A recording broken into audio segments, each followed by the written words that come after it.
Muy buenos días, ¿cómo están? Aquí una vez más Guillermo Osmal para compartirles la maravillosa palabra de Dios. Y hoy vamos a hablar de cómo dejar el pecado atrás, ¿no?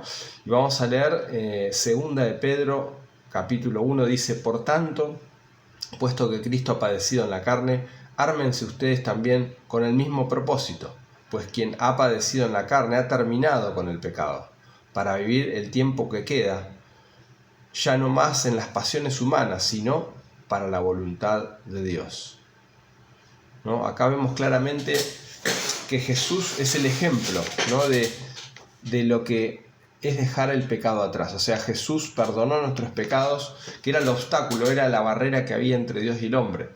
Y ahora lo que Él nos enseña es que el pecado tiene que quedar atrás. O sea, el propósito por el cual Dios nos perdona, nos salva, es para que cambie nuestra vida, para que aquello que nos aleja de Dios no regrese, sino que podamos dejar atrás nuestros viejos hábitos, nuestras viejas costumbres, nuestros viejos pecados. Ese es el propósito por el cual Dios vino a esta tierra, vino para poder unirse a nosotros, para que podamos vivir en comunión con Él, para que tengamos sus pensamientos, sus costumbres, su cultura, la cultura del reino de los cielos, ¿no? ¿Y cómo podemos lograrlo eso?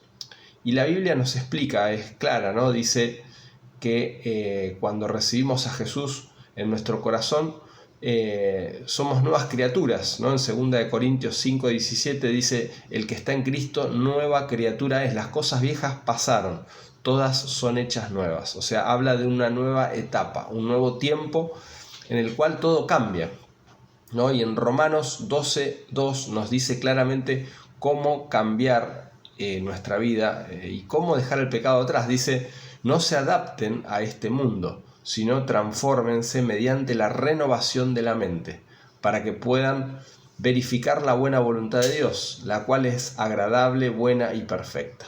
Romanos 12:2, ¿no? Acá dice que la palabra de Dios, que tenemos que renovar la mente, ¿sí? No alcanza solamente con aceptar a Dios, no alcanza solo con una mera confesión religiosa, sino un cambio de vida que viene a través de la transformación de nuestra mente. Cuando cambia nuestra mente, nuestros pensamientos, también cambian nuestros hábitos y nuestra manera de vivir. Por eso necesitamos renovar la mente con la palabra de Dios, ¿no? Dice el Salmo 19:8, dice: los preceptos del Señor son rectos, que alegran el corazón. El mandamiento del Señor es puro y alumbra los ojos. O sea, lo que abre nuestra mente, lo que renueva nuestra mente, es la palabra de Dios, ¿no? Y eso también está confirmado en 2 de Pedro 1:19, dice: tenemos la palabra profética más segura, que está hablando de la Biblia, ¿no? A la cual hacen bien en prestar atención, como a una lámpara que brilla en un lugar oscuro, hasta que el día despunte y el lucero de la mañana aparezca en nuestros corazones. O sea, la luz de la mañana va a alumbrar nuestros corazones, y eso es a través de la palabra de Dios. O sea, la palabra profética más segura es la palabra de Dios, ¿no? Y cuando nosotros la leemos, la estudiamos, la meditamos y le permitimos que esa palabra nos cambie, vamos a renovar nuestra mente y vamos a poder cambiar nuestra vida para hacer la voluntad de Dios.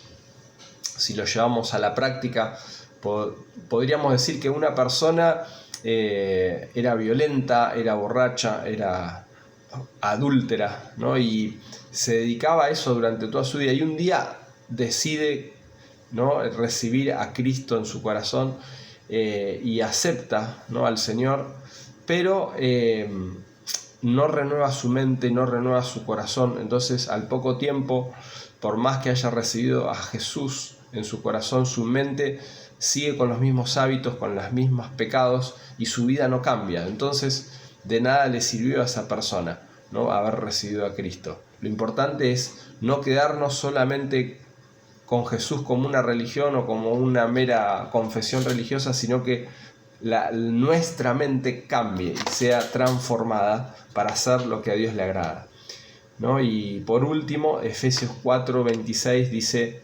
Se pueden enojar, pero no pequen. No se ponga el sol sobre su enojo, ni den lugar al diablo. Porque el que hurtaba, no hurte más, sino trabaje, haciendo con sus manos lo que es bueno, para que tenga que compartir con aquel que padece necesidad.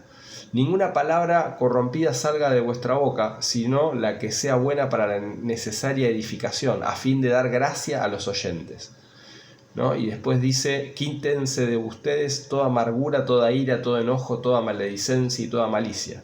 Antes sean benignos unos con otros, misericordiosos, perdonándose unos a otros, como Dios también los perdonó a ustedes en Cristo.